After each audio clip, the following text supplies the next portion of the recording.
This is on the general subject of pilgrimage.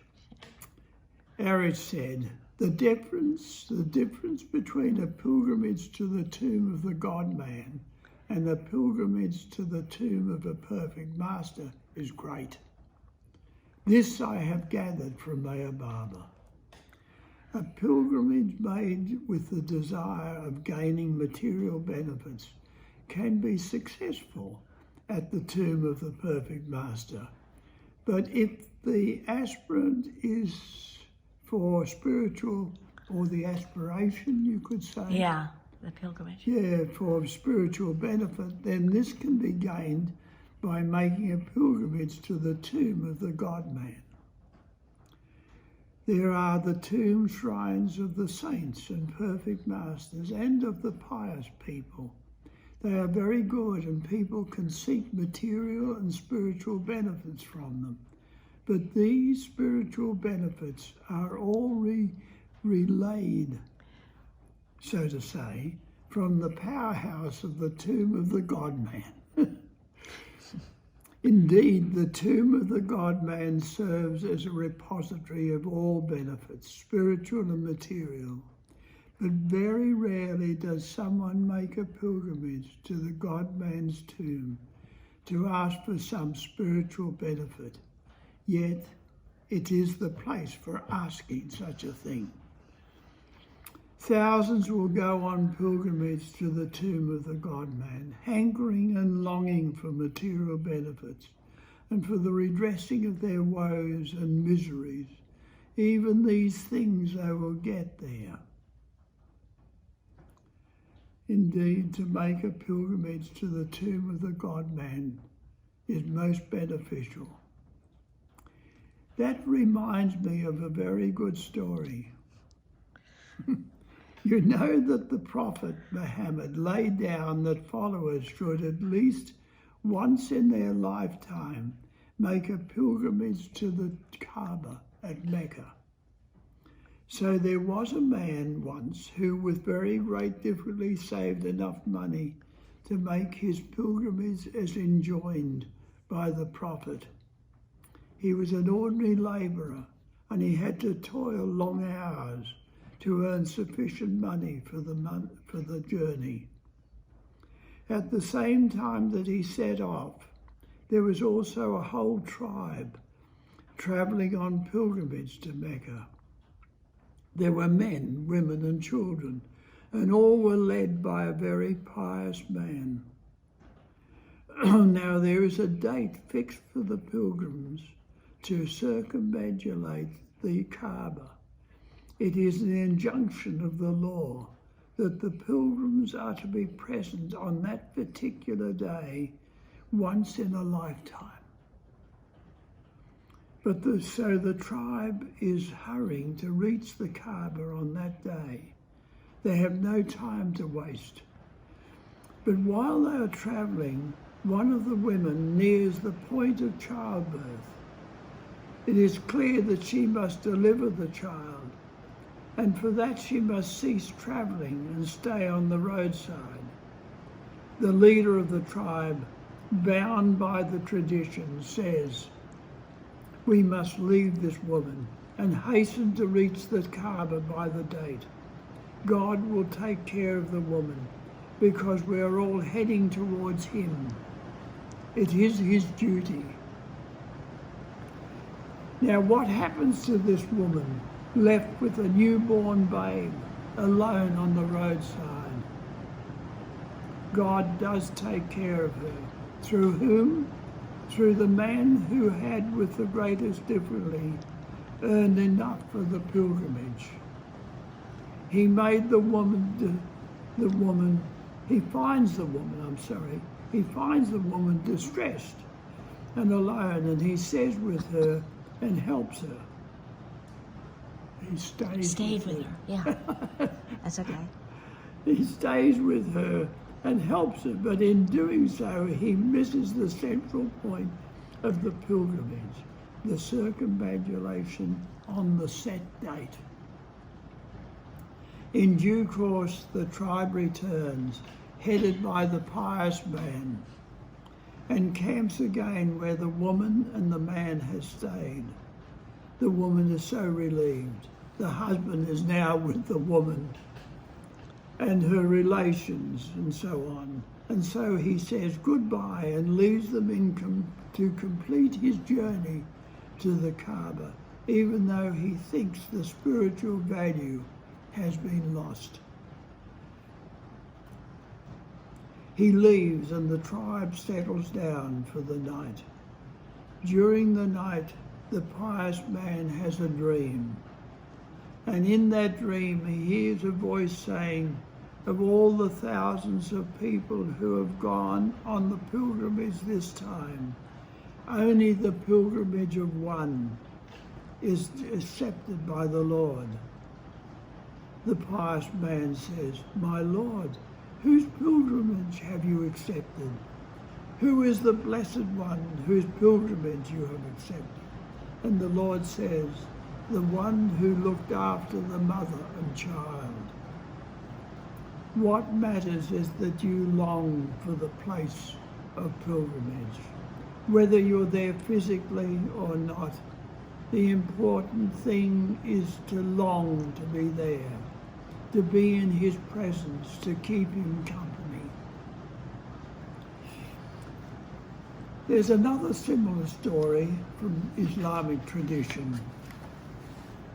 A man of God, Abdullah, had just completed the rites of pilgrimage in Mecca as laid down by the Prophet, and he fell asleep.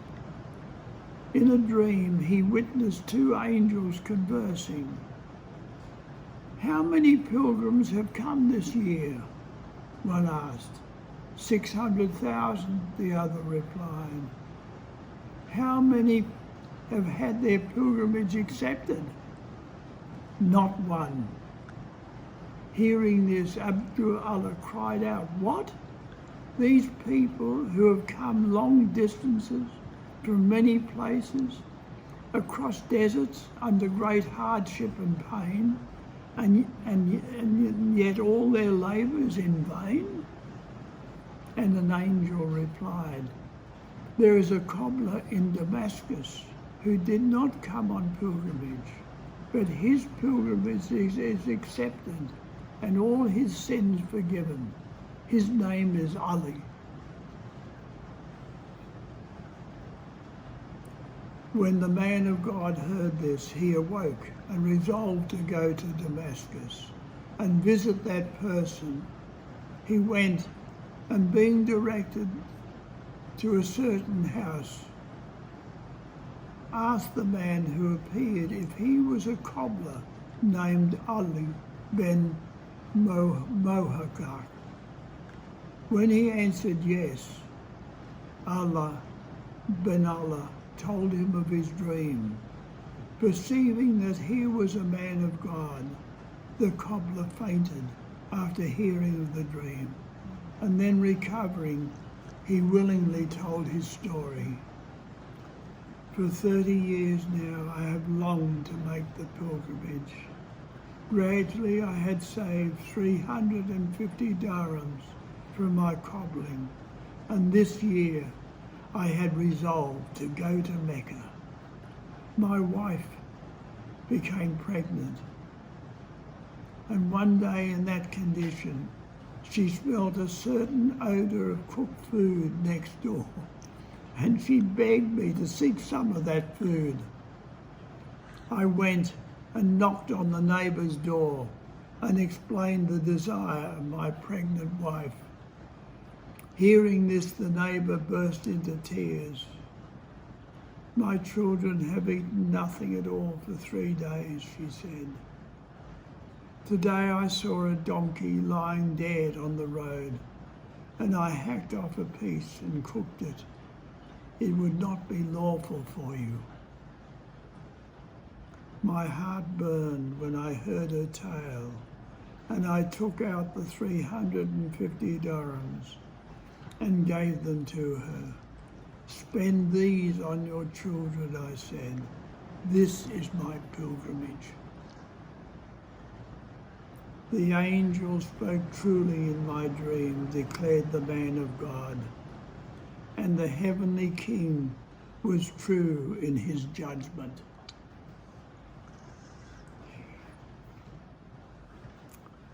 A certain seeker of God went to the master and found him asleep. When the master awoke, he said to his visitor, I dreamed just now that the apostle gave me a message for you. He bade me to inform you that it is better to fulfill the duty which is owing to one's mother than to make the pilgrimage. Return therefore and try to please her. It is recorded that the man turned back and did not then go to Mecca.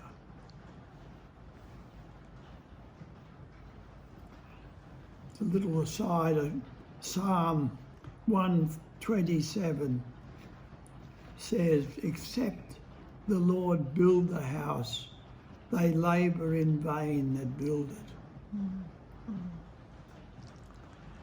Marstan, a place in India, as Mani wrote in a newsletter, was surely built by the Lord, for it was his love that inspired it and his compassion that permitted it. That's it from a newsletter, February 1963. Baba gave 8 messages to be put up in bold letters at the statue of Baba placed on the bank of the river Godavari. Godavari, I'm sorry. That's okay. Australian to know. That's okay. You're forgiven. Where Baba himself had been. Tear the curtain of set ceremonies and rituals, and you will find that I am the worshipped, the worship and the worshipper. Clothe simple worship with the garments of ceremony and ritual is to expose me to the cold winds of ignorance. To faithfully love God-man is to truly worship God. To find me here in Mayastan, search the depth of your heart. Mayastan has been built for me with love, but I may only be found here by my lover who brings me here in his heart.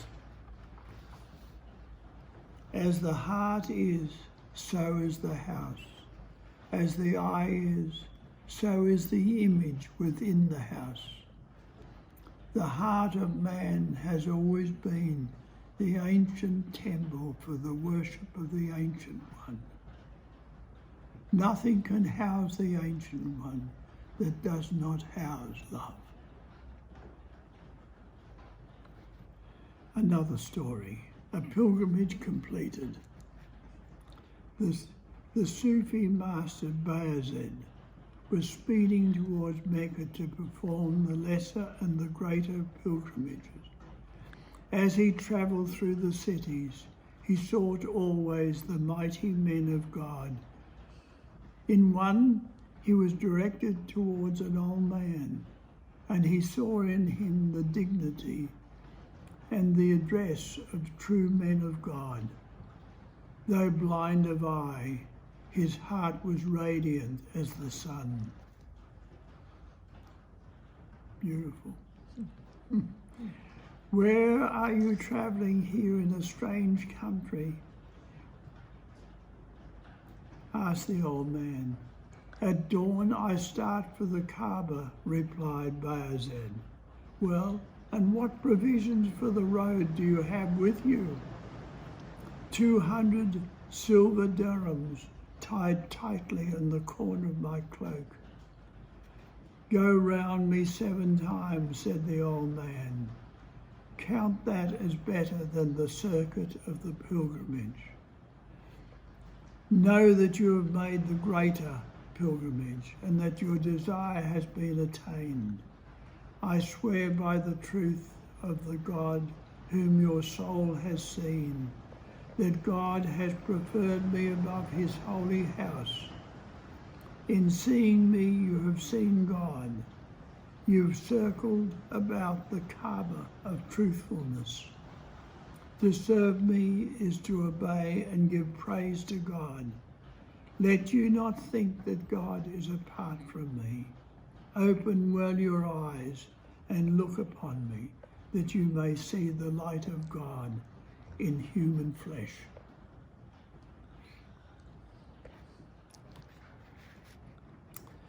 There was a Sufi saint who one day decided to go on pilgrimage.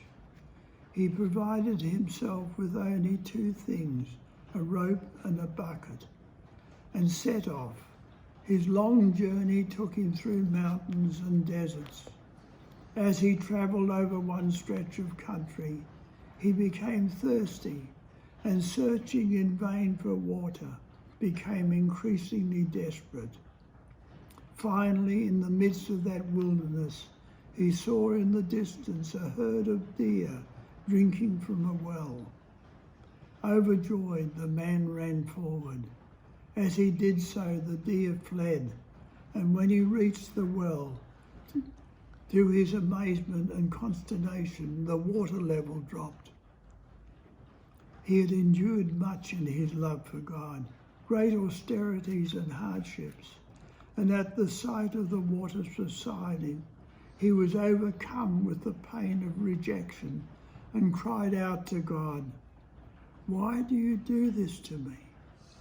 A voice answered him, "Your reliance on me is not as total as the reliance of the deer. Because they have to rely totally on me, I see that they have a source from which they can quench their thirst.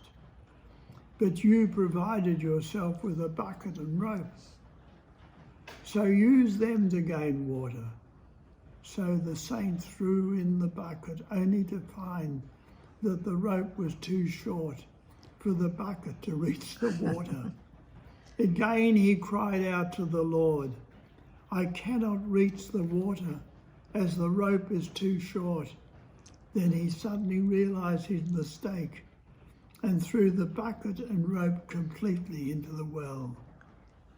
As soon as he did so, the level of the water rose, and soon he was able to bend and from his hands drink deeply, quenching his. He then resumed his pilgrimage refreshed. Later, the saint described his experience to Junaid, the perfect master, who replied, "What little faith you had! If you had waited longer, the water would have risen still higher and you would not have needed to bend."